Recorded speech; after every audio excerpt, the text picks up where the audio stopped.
into right center field. That is in for a base hit. Ellis easily into second base. It'll be runners at first and second, and one out. Kenny Ellison will be the batter. Runner in scoring position now with one out. Ellison and then the pitcher Eddie Strong. And the first pitch to Ellison. He swings and grounds one to third. Go to the base for one, over to first, and not in time. They get the lead runner. Ellis is out at third base, 5 unassisted. On the play, Hardy to second, and Ellison is safe at first on the fielder's choice. So it's runners at first and second now with 2 out. And that'll bring up Eddie Strong, who will try to tie this ball game. Batter has called time to readjust his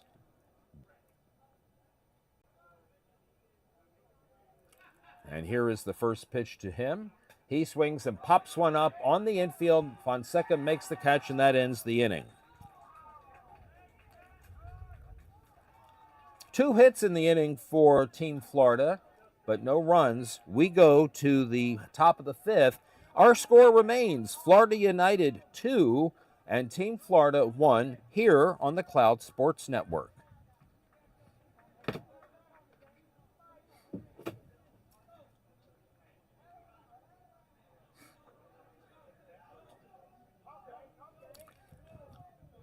We're at 65 degrees right now. It's a chilly day here in Millington, Tennessee.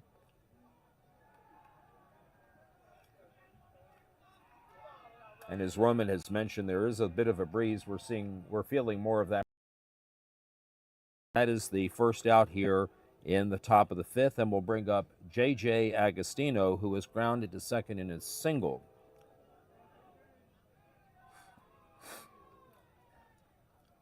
And the lifted foul down the right side.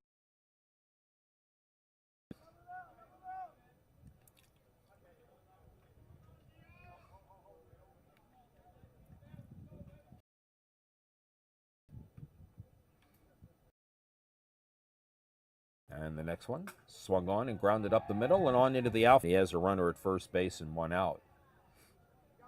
And the first pitch to him is the strike called by Sean Albritton. And the next delivery, he takes a ball. It's 2 balls and 2 strikes.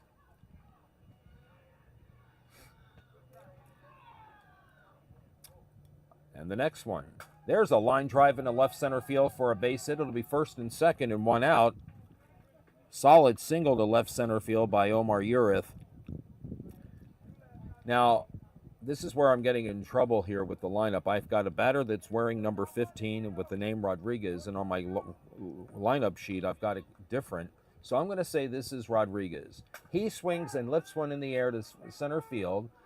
Right center fielder ranges over to his right and makes the catch. The runner at second tags and goes to third. There'll be no play on him as Agostino winds up at third base. Meanwhile, Urith held at first on that fly ball out. And that'll bring up, I believe that brings up Sean Schaefer.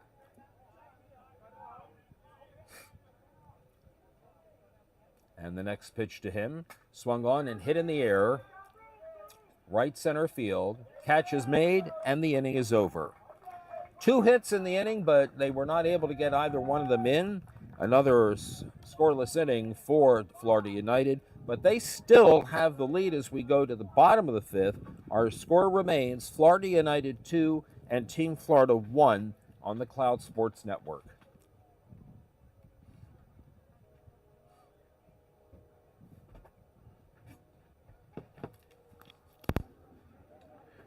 We apologize for the quality of our picture. We are working on it with the weather here. We are not getting great connectivity.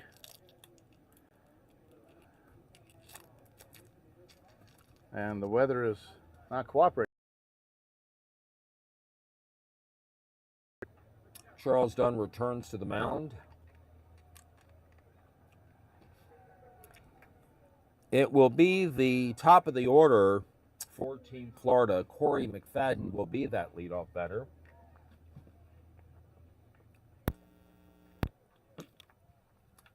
He's 1 for 2 in the ball game. He has singled, and he has flied to left center field. And Roman, I see that you have Brad McKinney about to come in, and I'm going to let you talk to him. Well, I would love to, except we don't have an internet right now. So just come on in and have a seat.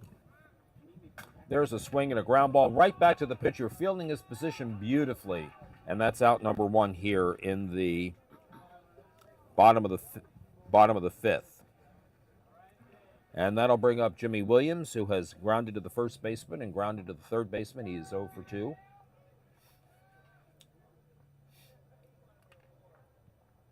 There's a swing and a ground ball fair down the third baseline and on into the outfield. It'll be at least a double for Jimmy Williams, and he motors into second out. And the tying run for Team Florida will bring up Christian Maisonette. He is grounded to the shortstop, and he is singled. He is 1 for 2. He has a runner in scoring position. That's the tying run at second base. The batter. In this game, Higgins is singled, and he is hit into a fielder's choice, and he swings at the first pitch, and he goes into right center field for a hit. Here comes Williams around second on his way to third. He winds up there to be first and third. That's Maisonette. Higgins safe at first, so it's first and third with 1 out. And the batter will be Mario Newsom, who has flied to right center and grounded back to the first baseman.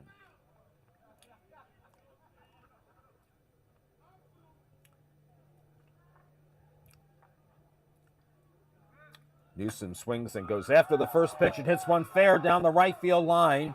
It'll play to run and will send the other runner to third.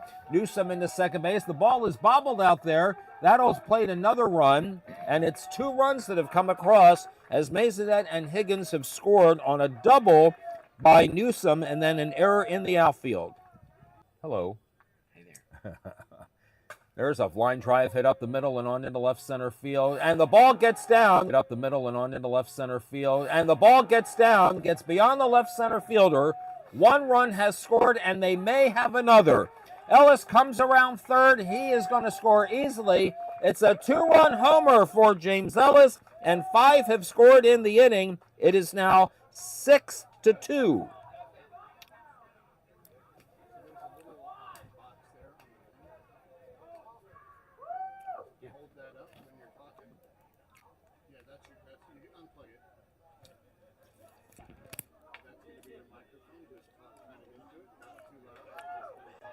Dustin Hardy will be the batter.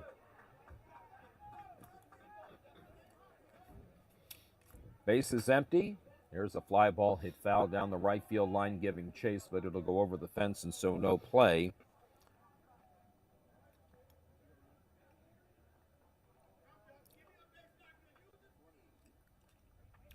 One ball, 2 strikes. That pitch illegal. 2 balls, 2 strikes.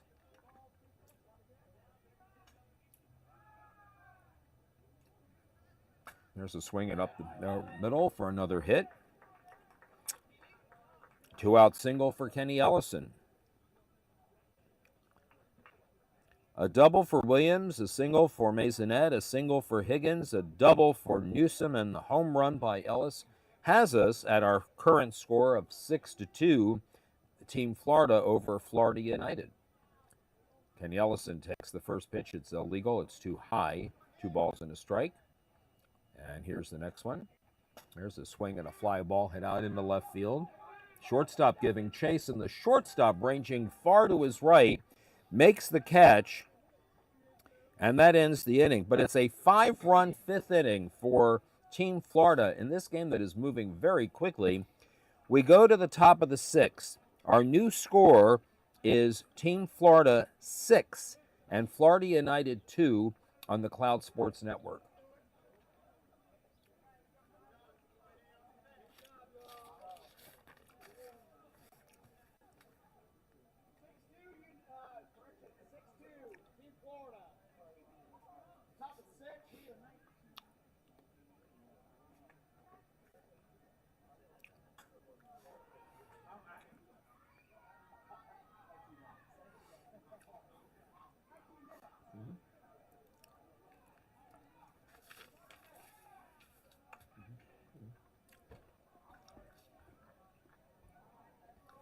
Teddy Fonseca is going to lead off here for Florida United. They went into the fifth inning leading 2-1. They come out of the fifth inning trailing 6-2.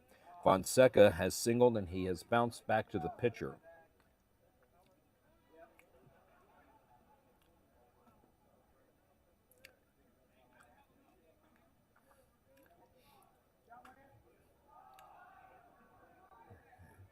Eddie Strong making sure that his defense is set the way he wants it to be set. And the first pitch is a ball, 2 balls and a strike. Swung on and lined into left field, and that is down for a hit. Ball is bobbled out there by the left fielder. He has to give chase. It'll be at least a triple, and the ball comes into the cutoff man, so we're going to call it a leadoff triple for Fonseca.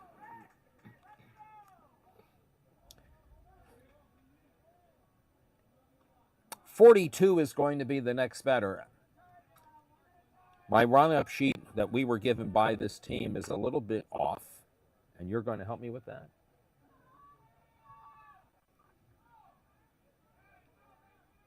I think it's raining. This is Sean Schaefer. He was wearing number 42. Umpires are talking about something. Maybe it was the fact that did he touch first base and... Right, so this is Sean Schaefer.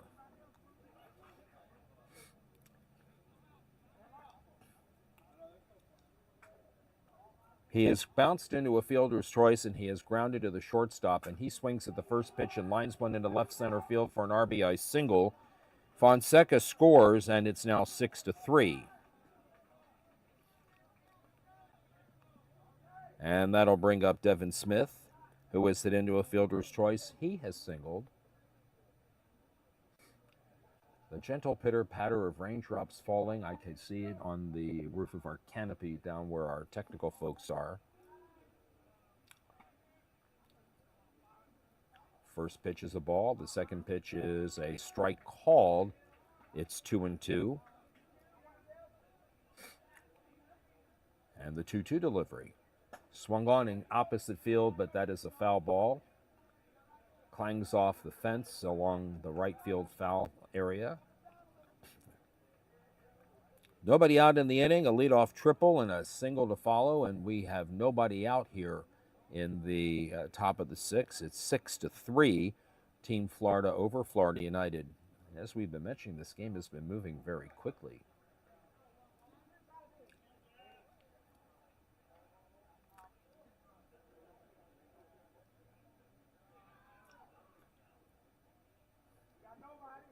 And the next pitch to him, lined into right center field, that's in for a hit. And the ball gets by the right fielder, goes all the way to the fence. This will plate at least one, and they throw to third. They don't throw to third, but it's a head-first slide nevertheless by Smith, who must like doing that because it's the second time that he's done it. But Sean Schaefer did score on the RBI triple for Devin Smith. And it is now 6-4. Derek Schaefer now the batter. He can cut into that deficit more, and he does as he goes up the middle. Ball fielded by the shortstop, but he has no play. He did throw on to first base, but it was late. Devin Smith scores. It's 6-5. We have learned at these tournaments that there is no safe lead at all. Andrew Crowley is going to bat for Charles Dunn, who was 0 for 2 with a fly to left and a ground out to the first baseman. So we have a pinch hitter. This may be just for the bat, and then Dunn will likely re-enter for the top of the 6th. But right now there's a runner at first base, and he's the tying run. That's Derek Schaefer. And again, this is a pinch hitter, Andrew Crowley. He swings and lines one fair down the right field line. It goes to the corner. Schaefer around second, on his way to third. They're going to send him home. There'll be a play at the plate, but he's safe.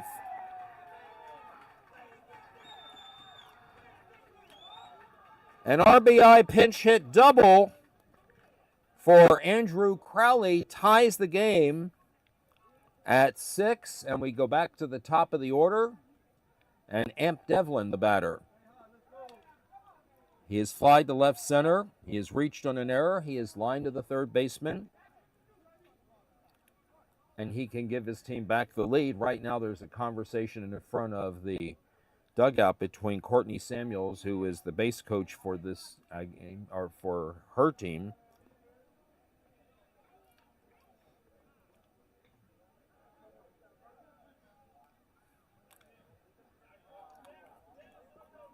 Six to 6 here in the 6th.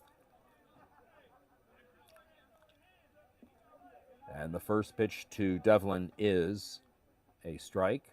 Next one. Our first pitch was a ball. This pitch is a strike. It's 2-2. And there's a fly ball hit out into the alley in right center field, ranging over to his left to make the catch. And on the play, Charles Dunn, who re-entered the game as a runner for Crowley, tags and goes to third, where he stands with 1 out. J.J. Augustino is grounded to second, singled, and he can give his team back the lead. And there's a fly ball on an illegal pitch. It goes out into right center field. The catch is made, the tag is made, and the run scores. And just like that, on the sacrifice fly RBI to the right center fielder, Charles Dunn does cross the plate with the 5th run in the inning, and that matches the 5-run 5th inning for Team Florida. So now our score is 7-6 in favor of Florida United, and the batter is Omar Ureth, who swings and grounds one beyond the pitcher's reach and on into right center field for a base hit.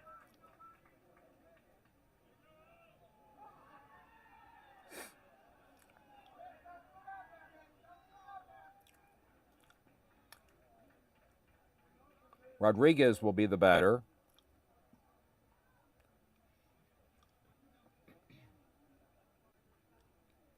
Here's the first pitch to him. Is a strike called. You might be able to hear the umpire, Sean Albritton. Here's the next one. Here's a line drive up the middle and on into center field for a hit. It'll be first and second with 2 out. And now they have batted around. Sean Schaefer will be the batter. There'll be a courtesy runner for Rodriguez, and that'll be number 14, Yenger. Josh Yenger.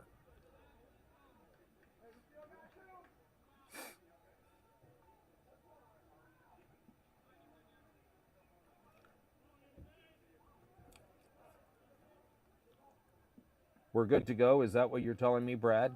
Yes. Okay. Yes. Here's the first pitch to Schaefer, and it's a strike called. Here's the next one as we bat here in the 6th inning. Line drive up the middle, and that is down for a hit. Right center fielder cuts it off, but still a run will score.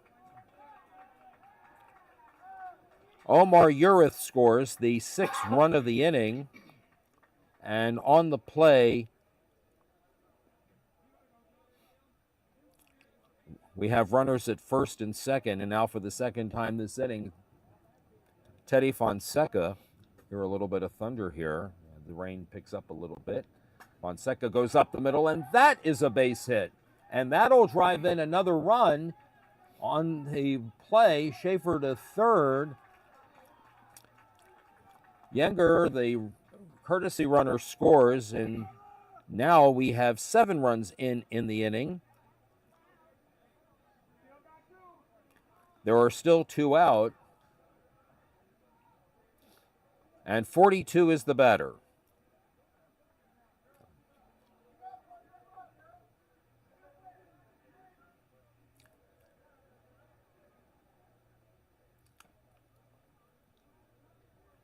And I just want to confirm the number of runs that have scored this inning, 7. The 6th inning has produced 7 runs for Florida United and given them back the lead. There's a flying ball hit out into right center field, tailing over to the right center field. Around him played perfectly.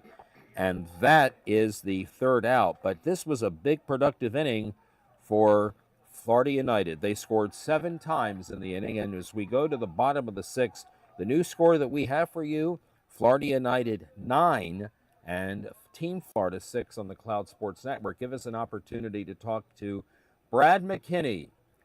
We've been waiting to get to talk to you while this inning was going on. I didn't want to disrupt the flow here. You need to tell me because I'm not really sure. I thought you were just a player, but you have a big hand in this tournament, don't you? What have you been doing here? Well, What was your role? so my role was to be I guess, the lead organizer for the host committee. So our primary responsibility were any of the events and the hospitality for participants, players, fans for the weekend. You put us in a great hotel. Well, thank you very much. The bed is comfortable, the hot water is plentiful, and the shower head is just great. What kind of response have you gotten from the people who have come into your city for this weekend? So some of the first feedback that we got came from Friday night at the opening event that we had at the pumping station, and a number of folks were really pleased with the courtesy and the staff that they encountered at the pumping station.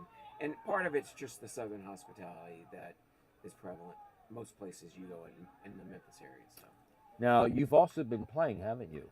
You have been doing two. You've been wearing 2 hats. I've been wearing 2 hats. So how's your team doing? Well, we had a great run. Okay. And won 1 game this morning in extra innings, and then lost a close one to the Austin Batmen. Oh, really? Yes. Okay. Yes. I thought it might pique your interest. Well, I have to remain impartial. Of course. It absolutely mandates that. How long has this committee been working on this tournament? So This is a first for Memphis, though, isn't it? This is a first for Memphis. We officially received bid notification at the 23 GSWS in Minneapolis, and that's where the board voted and affirmed that NAGAAA Cup would be coming to Memphis in 2025.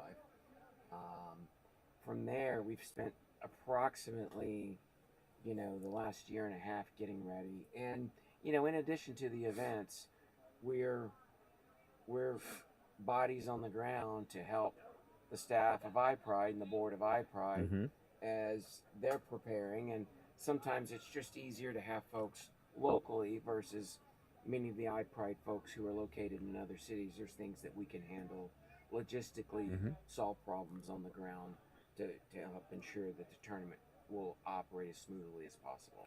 What kind of help have you gotten from either the city of Memphis or the state of Tennessee? I know, for example, in Texas, we have a fund in Texas that allows the tournament like this to procure some money from them. What kind of help do you get from the city or the state?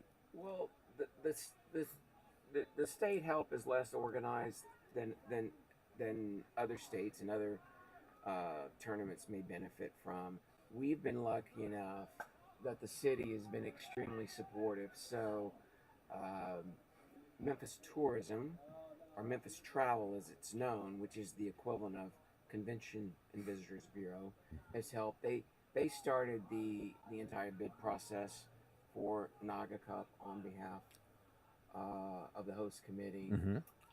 Provided the deposit for the initial bid, helped with travel for folks going through the bid process, bringing iPride folks in to tour the facilities for the events, the complex here, and to certify our bid. And then the Convention and Visitors Bureau additionally helped us with sponsorship dollars in the form of, for opening event or closing event, and partial support in helping fund the cost of the fields. I cannot let you get away without asking you about something special that I hope happens, but for now, you are a Hall of Fame nominee. Tell me about that. What are your thoughts about that? And if I'm making you a little weepy-eyed, I don't care, because I felt the same. I feel the same way that you do. That you obviously are feeling. Well, for me, it was a surprise and an honor merely to be nominated. And from my perspective, I care about the players, the fans, all the participants, all their experience. And so all the things that I do for our league, all the work that we do in conjunction with iPride, from my perspective, it's not done for any type of recognition. It's for the people, the friends, the family that I've made through softball. That's wonderful. And the love of the game. That is wonderful. So if something like the voting goes in my favor, great. But if not, to me, it's an honor merely to be nominated. Well, the rules go that if somehow, if for some stupid reason you don't get in this year, because it would be a stupid reason, I'm being very jaded in my analysis of that, by the way, but then you do have an eligibility, 2 more eligibility years. But I know that, knowing you as I did in the brief time that we got to know each other in Vegas, it's like, man, this guy does a whole lot of work. He not only plays, but he contributes back to the association. So I'm pulling for you, buddy. Well, thank you. And we appreciate you stopping by, staying dry from the rain. Absolutely. All right. And if you want to ever come up here and call an inning, we're ready for you to take over. I'll be prepped for that, but maybe next year. Maybe All next right. year. Rich, thank you so much. Thank you for being here. To all the listeners, give a thumbs up. Reach out to Roman. Give these folks some thanks for being here. That's sweet to of you. help support our event this weekend. We're so grateful that they're here. And if you haven't seen it, go to the NAGAAA Cup page on the iPride site. Roman took his personal time to share chronologically some information about our local league and the history. And I would be, I would miss an opportunity if I didn't share with the viewers and the listeners that next year the Memphis League will be celebrating its 30th year. Is that right? Absolutely. Oh, that's So wonderful. We're proud. We're proud. We may not have the long-standing history that other leagues, but we're proud. In a conservative part of the South here, we're fortunate to have our league and have 30 years of existence. Have you already determined how you are going to celebrate, or are those plans still in the offing? We're in the process of finalizing that, but some of those things will reach out to former founders of the league, such as Chuck Saylor, who's relocated to Tampa, the Tampa St. Pete area, and then also Chris Bolton, who's former NAGAAA commissioner. Yes. He will seek out the wisdom that these folks have to help ensure that we're putting on a first-class celebration. Brad, thank you for your time. Good luck with everything for next year. We look forward to hearing more about how the 30th anniversary of Memphis will go. Rich, thank you. All Thanks right. for being here. You're welcome. In the bottom of the 6th, there was no runs scored, so another scoreless inning for Team Florida. So you didn't miss anything. There haven't been any runs scored since we started talking with Brad. We are still now here in the top of the 7th inning, and the batter is J.J. Agostino. We have runners at first and second, and there is a ground ball in the hole off or just to out of the reach of the shortstop, and that's going to plate a run and send another runner to third. Josh Yenger, again as a pinch runner for Charles Dunn, scores. Devlin to third, and it's a single for Agostino. Here's Omar Urith, the batter.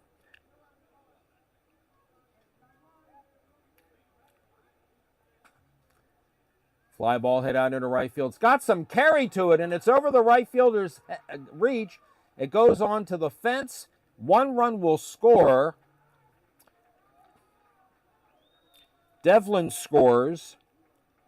It's the 2nd run in the inning. 11-6 is the score, and that'll bring up Rodriguez. First pitch to him. Swung on and chopped into left field for a base hit.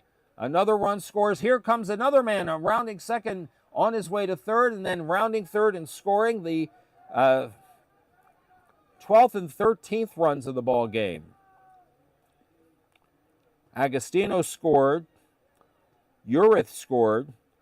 This is a 4-run 7th inning that extends the lead, and it brings up Sean Schaefer. So it looks like there'll be a courtesy runner.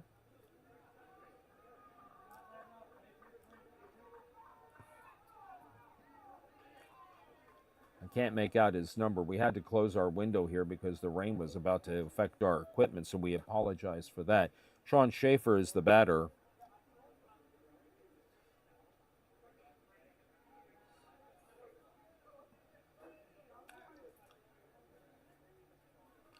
And we're about ready for the first pitch to Schaefer. He swings and bounces one off the pitcher's glove. Fielded 5 to second baseman. They get a force there, and the runner at first is safe.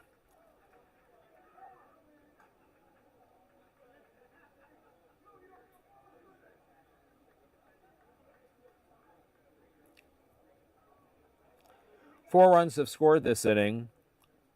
13-6 is our score. Here is Teddy Fonseca. Runner at first base. We have 2 out in the top of the 7th inning. The first pitch. Fonseca swings and grounds one to the third baseman. He has no play. Ball was hit to his right. He was ranging towards the foul line. Still was able to field the ball, but he had no play anywhere. And it is first and second.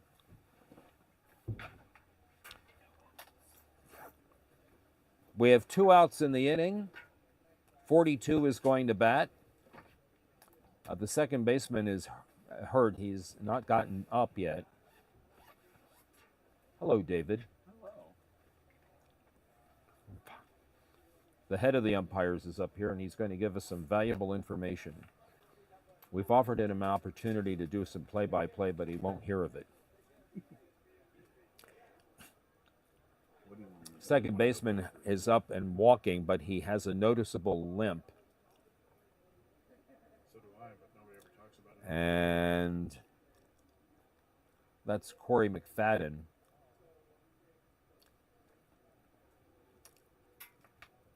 This may result in some roster moves. Courtney Samuels has a glove. Courtney is the only reserve for this team. So this may move Courtney to behind the plate and send Jimmy Williams Jr. Looks like he may be playing second base. Rain comes down a little harder. Miles Nardinger, the base umpire, putting on his jacket.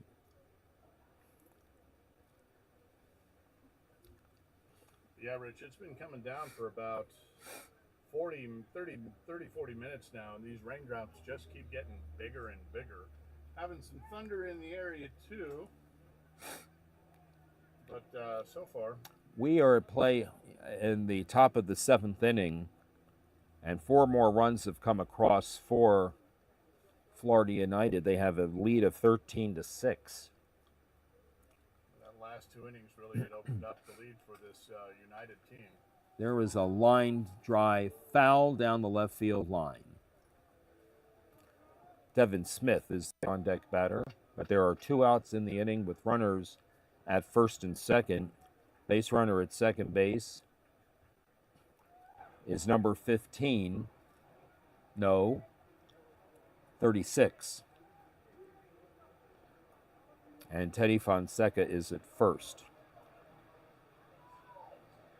We've talked to the organizers of the event and told them to turn off the rain. They're trying to get to that pipe, but they haven't figured out the code for it yet. They're looking for the code. And the first pitch misses.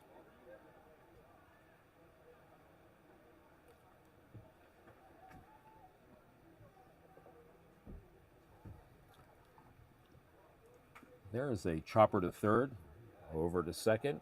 And the ball gets by the second baseman. This is going to allow a run to score. Sean Schaefer comes home for the 5th run of the inning. It was an easy put out, but the second baseman was not able to come up with the throw. So the runner is safe at second base. That's again another not outstanding throw by that third baseman. Kind of spiked it, and on this turf surface, that ball is going to react differently, especially a wet turf surface. For the second inning in a row, this team has batted around. And this is Devin Smith, who lines one foul and out of play.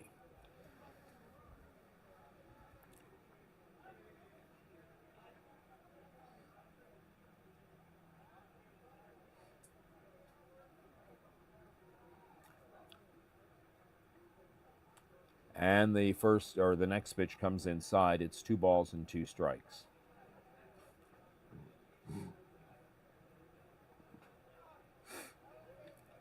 And the third one is popped in the air to shallow right field. Right fielder draws the beat on it, makes the catch, and Devin Smith is retired on a fly to the outfield. But 1, 2, 3, 4, 5 runs came across here in the top of the 7th for Florida United.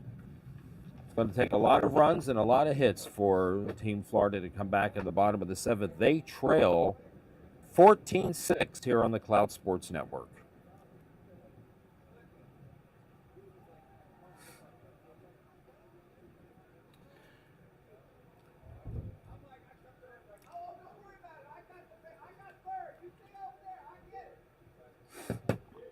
We haven't yet figured out who our next game is. That information hasn't yet been uploaded into the app. And I haven't seen any teams really sort of congregating in the area. So still working on that. Once we get that information, though, we will share it with you. All right, in the home half of the 7th inning, needing several runs, the leadoff batter is going to be Mario Newsom. He has flied to right center field, grounded out to the first baseman. He has doubled and he has scored a run. And he needs to get things started here in the bottom of the 7th inning. Charles Dunn back on the hill.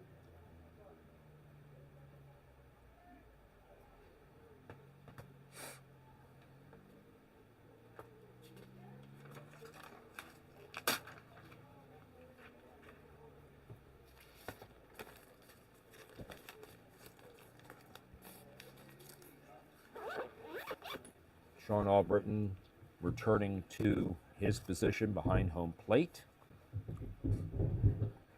I got to have a fun interaction with him earlier, right as the beginning of the 7th inning started. I looked out at him and I said, "But how much time is left?" And he looked at me like he wanted to strangle me. Because obviously, once we're in the 7th inning, time is not a factor. Newsom, Alvarez, Ellis. And the first pitch is a strike called. It is an illegal pitch. 2-2. Here's the next one. Outside. 3 balls and 2 strikes. Full count pitch. Swung on and bounced to the pitcher. He bobbles it, recovers. Easy play to first. So he threw it a little bit high. But fortunately, he's got a first baseman who's rather tall. That's Devin Smith at first base. And the leadoff man is out 1-3. And that'll bring up A.J. Alvarez, who was flied to right center, flied to left, and popped at the second baseman. And he takes the first pitch for a ball. There's the next one, and it's a slow roller to third, fielded by the third baseman. He bounces his throw to first base on that true hop that you get on turf, and that's out number 2. James Ellis has had a good day for his team. He has tripled, he has singled, he has homered. He has scored 2 runs. He has driven in 2 runs. Double away then? Here, yes. And there's a fly ball hit out into left center field. It gets down for a hit. It'll be a single, so he has a 4-for-4 day going. But they need much more than that. They'll bring up Dustin Hardy. He has singled and driven in a run. He has singled and he has singled. He is working on a 3-for-3 day.